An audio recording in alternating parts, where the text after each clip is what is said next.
And a very good morning to you. Welcome back. Of course, it is the month of March, which means it is that time of the month where we are joined by our resident medico, Dr. Clara Chu from Life Medical Centre, is in the studios this morning, and another big health month as well this month, talking about diabetes.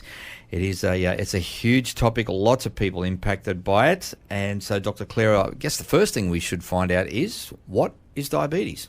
Yeah, so diabetes is a group of disease that results in too much sugar in the blood. So we also call it high blood glucose. Yep. Look, are there different types of diabetes? And if so, what are they?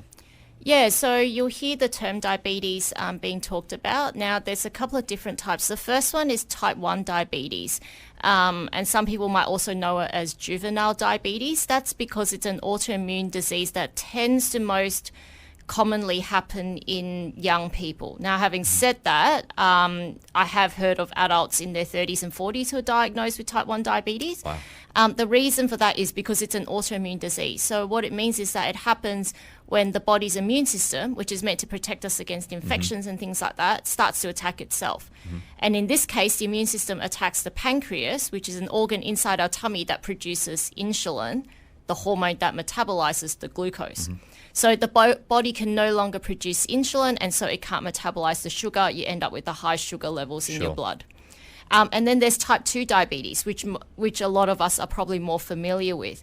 We used to mostly only see it in adults, but because of the poor lifestyle that a lot of us are leading, we're starting to see it in younger people, including teenagers as well.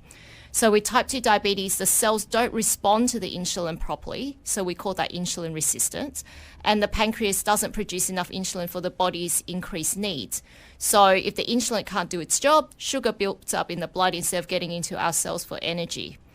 And so that's how we end up with high sugar levels in that instance. Sure. And then finally, there's gestational diabetes, which is diagnosed when higher than normal blood sugar levels first appear during pregnancy. Yeah, and now that usually subsides after pregnancy in a lot of times. Yeah, generally. So, usually gestational diabetes resolves once the mother gives birth. Sure. However, ladies who have had gestational diabetes are at an increased risk of developing type 2 diabetes later in life. Right, okay. So I guess the next point is, how does diabetes affect the body? Yeah, so look, as we explained earlier, diabetes causes high sugar levels in the blood. And when there's too much sugar in the bloodstream over a long period of time, our bodies aren't designed to tolerate that, and we can develop diseases in our heart, our blood vessels. There can be nerve damage, kidney damage, eye damage, skin and mouth problems, and damage to our feet as well. So it's quite multifaceted. Oh, yeah. How prevalent is the disease?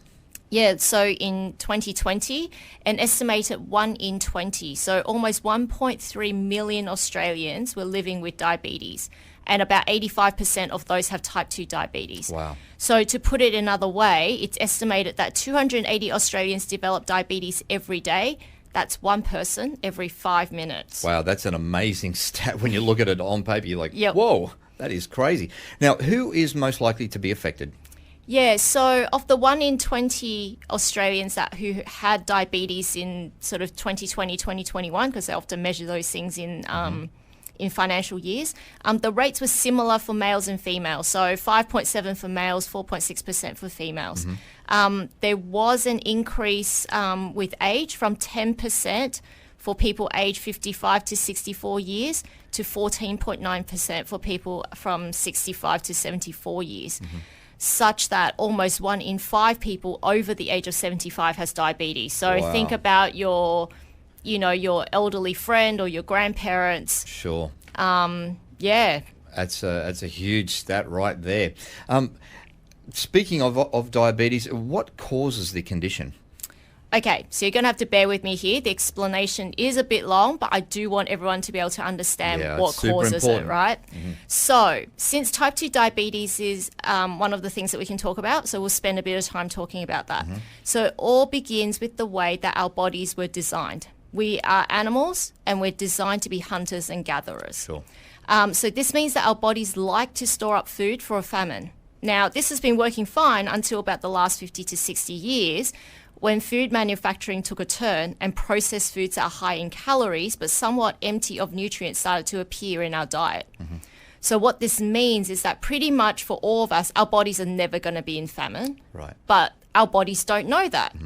So every time we eat, unless we pay careful attention to what we're buying, how much food we're putting into our bodies, there's a high chance that we're eating too much and our bodies are storing away the excess for a rainy day. So if you do this for many years, you end up with excess fat in the body. Now, unfortunately, that fat is not neutral. Sure. So what I mean by that is that the fat is actually a toxic protein and hormone factory. It's busy making inflammatory proteins, other hormones that causes inflammation to our body, causes our body to, not react the way that it ought to around food. Sure. And so one of the outcomes is that insulin, which is the key that lets glucose into the cells to give us energy, doesn't work very well anymore. It's as if we've got the correct key, but the lock is broken. Oh, wow.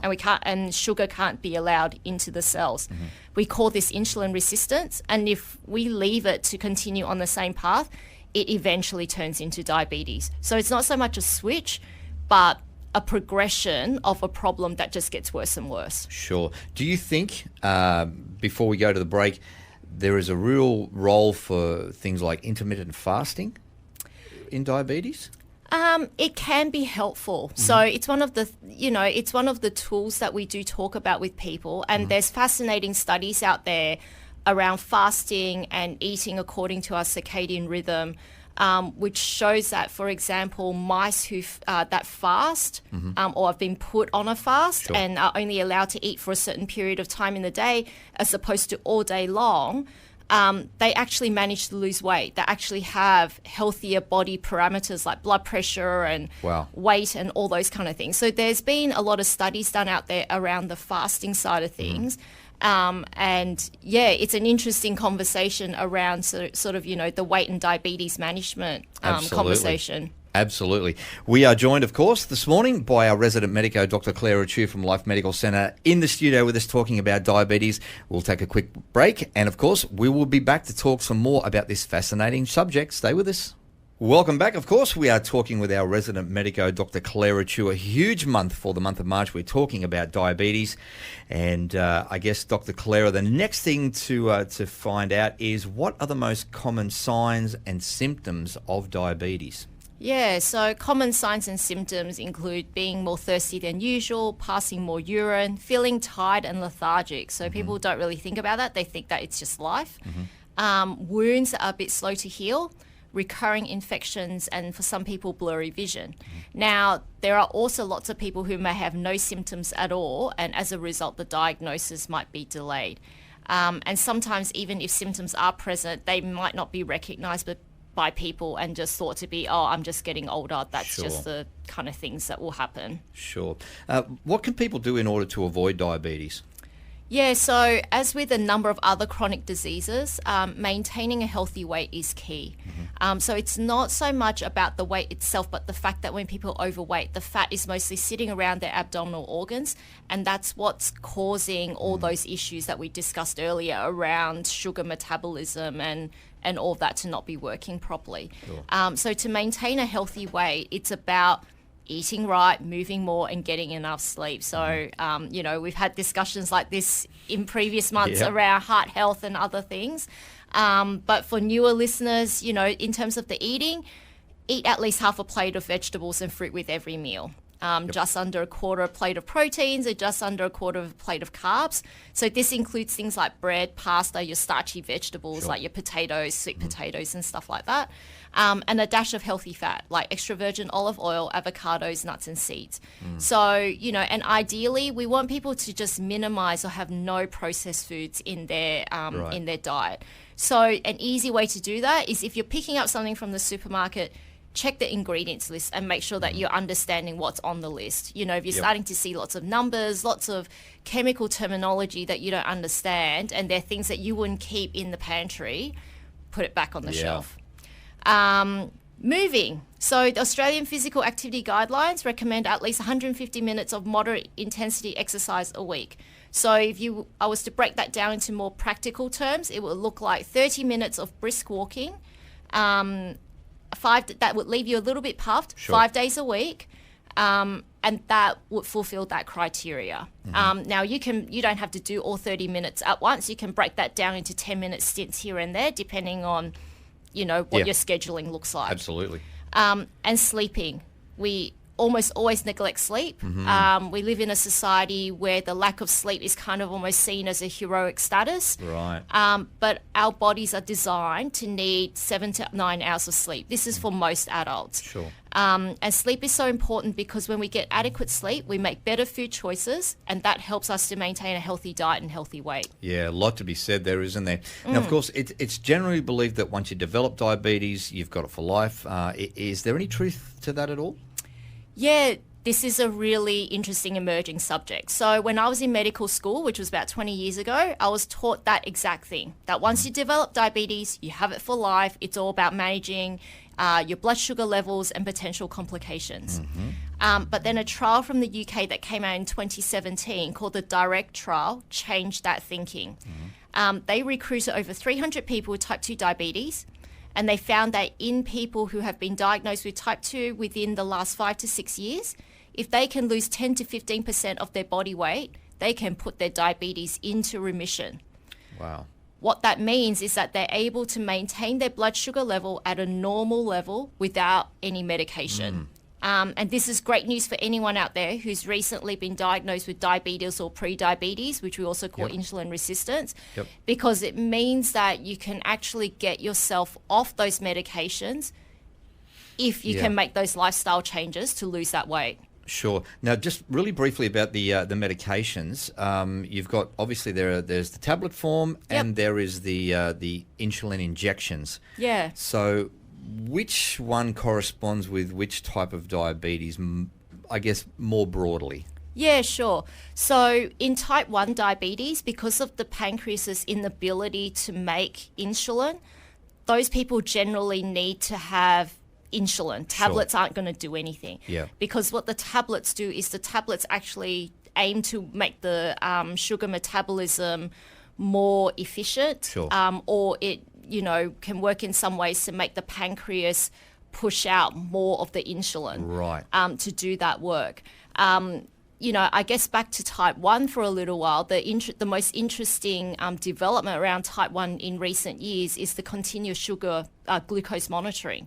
Right. So some people, you'll notice now, wear a button either on their tummy or on their arm. Yep, seen that. And that's actually to continuously measure their sugar. And together with an insulin pump, it's been a massive game changer for people with type 1 diabetes. It means that parents who are looking after young children with type 1 can get real-time feedback about the trends of the sugar levels going up and down, how much insulin needs to be put in to just maintain a more steady state. So that's been a real blessing for them. Wow. But back to type 2, most people get started on tablets. Sure. And then what happens after that is, if over years and years of being on tablets, the pancreas continues to burn itself out, at some point it will no longer be able to make any insulin either. Right. And that's when we supplement with insulin. Great. So where can people with diabetes or pre-diabetes go to seek support? Yeah, the first port of call would be your GP. And then there are also organisations like Diabetes Australia and the National Diabetes Service Scheme, or NDSS for short. So they're both very helpful for providing information and resources to those with diabetes. Of course, in this day and age of social media, plenty of support groups out there, I'm sure, on Facebook and the like. But of course, on social media, be careful what you're reading. Oh my gosh, yes. I would certainly recommend that, seeking guidance from a reputable medical source is much better than going searching on your own on the internet. Yeah, it's amazing how many doctors and specialists have popped up on social media. It's absolutely. kind of crazy. Dr. Clara, as always, an absolute pleasure having you in this morning. Again, talking about a hugely important topic, diabetes. It is very prevalent within Australian society. And of course, if you're one of those guys out there, maybe you need to get yourself a checkup. You may be experiencing some symptoms. get along to your GP. And of course, if you are diabetic, maybe pre-diabetic, you've got Diabetes Australia and of course the National Diabetes Services Scheme for support. Thank you again, Dr. Clara. We'll definitely see you next month for more great health topics. Stick around, we've got plenty of great stuff still to come. This is Rhema CC 94.9.